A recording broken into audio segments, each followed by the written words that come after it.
రకమైన ఐఈడి అది ప్రెస్ మెకానిజమే పనిచేస్తుంది. దాన్ని ఎవరైనా యాంటీ హ్యాండ్లింగ్ చేసినా ప్రెస్ చేసినా అది బ్లాస్ట్ అవుతుంది అనమాట. అది కూడా ఆయన చేతిలో ఉంది. అది హై ఎక్స్ప్లోజివ్. దానికి ఏమో కార్డెక్స్ ని కాంటాక్ట్ చేసి ఒక బ్యాటరీ ద్వారా కనెక్ట్ చేశారు. దాన్ని ఎవరైనా అక్కడ బ్యాగ్ ఉంటే అది ఆ బ్యాగ్ మనం ఎప్పుడైతే ఇది మనకి ఇలా బయటకు కనిపిస్తుంది కదా, దీని ఫుడ్ మ్యాట్ కానీ లేకపోతే డోర్ లోపలికి వెళ్ళే ఫుడ్ మ్యాట్ ఉంటుంది, అదే దాని కింద ఉంటుంది అనమాట. ఇలా మనం ప్రెస్ చేయగానే ఇప్పుడు మనం బజర్ పెట్టాం, యాక్చువల్గా ప్లేస్లో డెఫినేటర్ ఉంటే అది బ్లాస్ట్ అవుతుంది అనమాట. ఓకే సార్, ఇప్పుడు మనం కట్ చేసాం కాబట్టి బజర్ రావట్లేదు. అదే బజర్ వచ్చింది అనుకోండి, బాగా పేరుకొని ఆల్రెడీ లైవ్ ఎక్స్పోర్ట్స్ బజర్ మాత్రమే పెట్టి అయితే ఎటువంటి డిటోనేటర్ సెట్ చేయలేదు.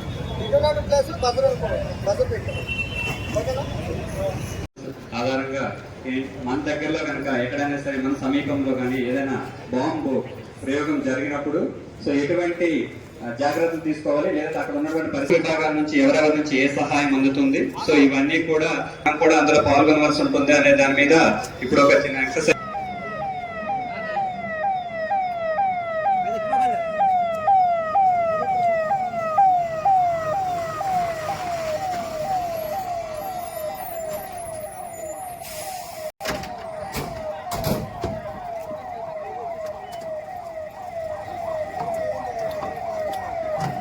సార్, ఫైర్ డిపార్ట్మెంట్ సంఘటనలో వాడుతున్నటువంటి ఫైర్ ఎక్స్టింగ్విషర్స్ కానీ తర్వాత వాటర్ ప్రదర్శన కానీ వాటిని చేయడం జరిగింది. గవర్నమెంట్ ఆల్రెడీ వాళ్ళు మనకి దగ్గరలో ఉన్నటువంటి సహాయం రావడం జరుగుతుంది. మనం కొన్ని డోర్స్ కానీ లేదంటే బిల్డింగ్స్ కానీ ఉంటాయి కాబట్టి వాటన్నిటిని వాళ్ళు ఏ విధంగా రక్షించాలి అనేది ఎస్డిఆర్ఎఫ్ టీం అనేది ఇప్పుడు మనకు చేసి చూపించడం అనేది జరుగుతుంది.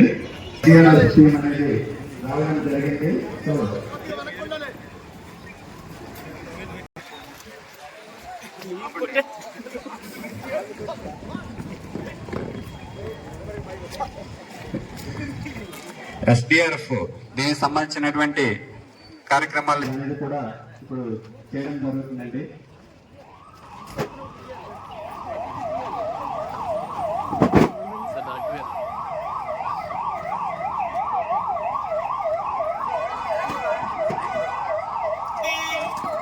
జరుగుతుంది.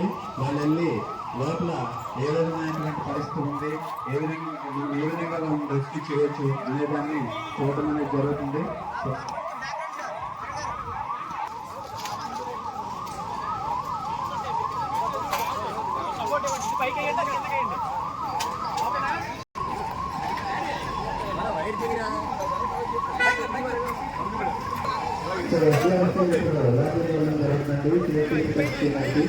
వాళ్ళు ఏది